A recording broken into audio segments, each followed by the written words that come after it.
Welcome to the Tech Egg. Don't get scrambled. Enjoy the video.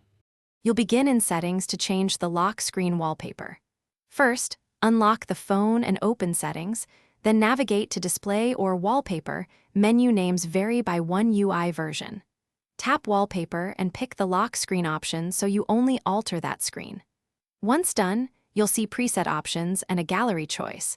Select Gallery to use a personal photo. This step ensures you target the lock screen instead of the home screen and prepares the image selection process.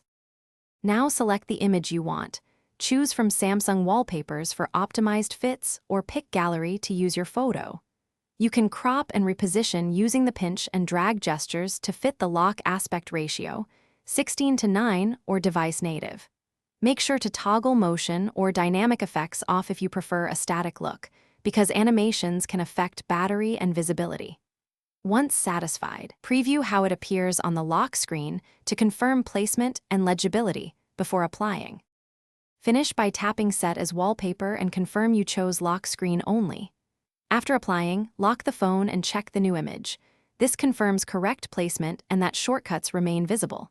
If the wallpaper didn't change, make sure the file isn't corrupted and retry. If problems persist, clear the system UI or wallpaper app cache via Settings apps, then restart the device. This usually resolves stuck previews. If not, a software update or safe mode check can reveal deeper causes. Thanks for watching. Consider subscribing if I helped unscramble your problems.